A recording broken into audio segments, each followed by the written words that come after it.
కానీ వ్యవసాయం ఆగదు. Everything can wait but not agriculture. మన దేశ తొలి ప్రధాని జవహర్లాల్ నెహ్రూ గారు చెప్పిన ఈ మాటలను మేము బలంగా విశ్వసిస్తున్నాం మరియు ఆచరిస్తున్నాం.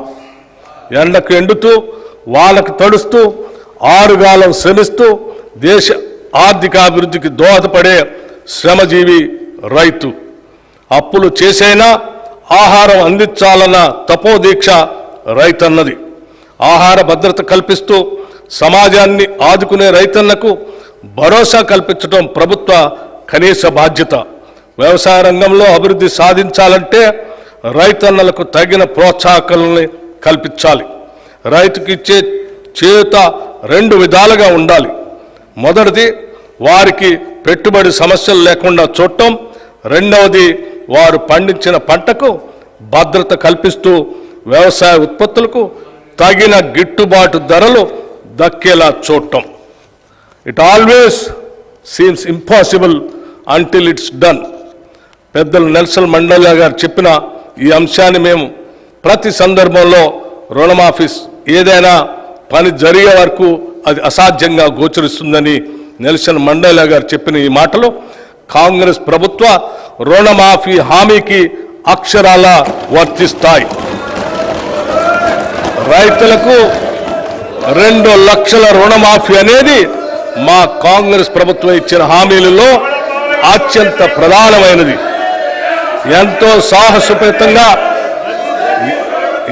సాహసోపేతంగా మా నాయకులు శ్రీ రాహుల్ గాంధీ గారు వరంగల్ రైతు డిక్లరేషన్లో రైతులకు 2 లక్షల రూపాయల రుణమాఫీ చేస్తామని ప్రకటించారు.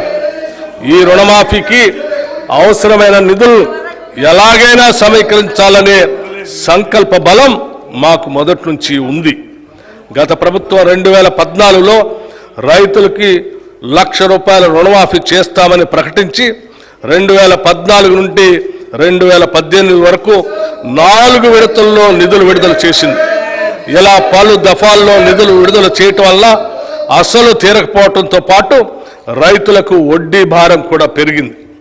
రెండోసారి అధికారంలోకి వచ్చిన తర్వాత కూడా మళ్ళీ 1 లక్ష రూపాయలు మాఫీ చేస్తామని చెప్పి 5 సంవత్సరాల కాలంలో సరిగ్గా ఎన్నికల ముందు కొద్దిపాటి నిధులు విడుదల చేసి చేతులు దులుపుకున్నారు. దీనివల్ల రైతులు తీవ్రంగా నష్టపోయారు. వడ్డీ భారం పెరిగిపోవటం, పాత బకాయిలు తీరకపోవటం వలన బ్యాంకులు కొత్త రుణాలు ఇవ్వలేదు. వ్యవసాయానికి పెట్టుబడి అందక రైతులు వడ్డీ వ్యాపారుల దయాదాక్షిణ్యాలపై ఆధారపడి బతకాల్సిన దుస్థితి ఏర్పడింది.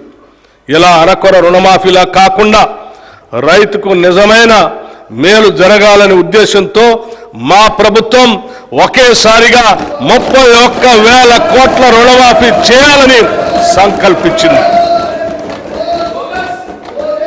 చేతగా నమ్మకు మాటలు ఎక్కువ అన్నట్లు రుణమాఫీలో పూర్తిగా విఫలమైన గత ప్రభుత్వ నాయకులు మా చిత్తశుద్ధిని శంకిస్తూ ప్రజలను తప్పుదోవ పట్టించేందుకు శతవిధాలా ప్రయత్నించారు.